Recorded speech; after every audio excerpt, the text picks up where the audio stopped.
Welcome to future TNPSC channel. 5/2/2024க்கான current affairs பார்க்கலாம். வானிலை செய்தி. காரைவெட்டி பறவைகள் சரணாலயத்தை ராம்சார் தளமாக அறிவிச்சிருந்திருப்பாங்க.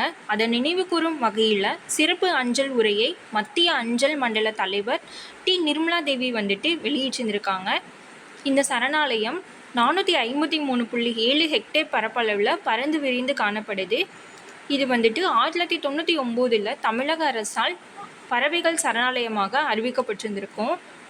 அடுத்து பார்த்திங்கன்னா, 6ஆம் வகுப்பு படிக்கும் அபிநயா என்ற சென்னையைச் சேர்ந்த மாணவி கண்களை கட்டி கொண்டு கீபோர்டு வாசித்தபடி சிலம்பம் சுற்றி 41.29 வினாடிகளில் சாதனை பெற்றிருந்திருக்காங்க. இதனை Guinness book of world record நிறுவனம் அங்கீகரித்து சான்றிதழ் வழங்கியிருக்காங்க. சுதந்திர போராட்ட தியாகிகள் திருவள்ளுவர் நினைவிடங்களில் அவர்களது வாழ்க்கை வரலாற்றை அனைவரும் அறிந்து கொள்ளும் பொருட்டு QR கோடு பொருத்தப்படும் அப்படின்னு சொல்லிட்டு அமைச்சர் மு.பே. சாமிநாதன் சொல்லியிருந்திருக்காங்க.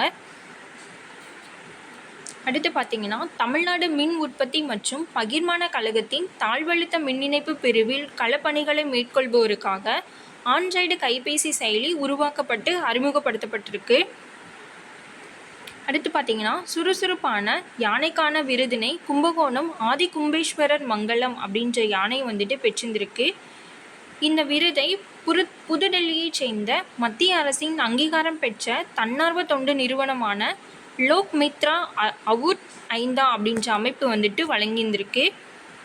அடுத்து பார்த்திங்கன்னா, ஈரோடு மாவட்டம் பெருந்துறைக்கு அருகில் இருக்க விஜயமங்கலத்தில் கின்னஸ் சாதனைக்காக 16,000 பெண்கள் பங்கேற்று நடனமாடிய வள்ளி கும்மியாட்டம் நடைபெற்றிருந்திருக்கு. அடுத்து பார்த்திங்கன்னா, விளையாட்டு செய்தி.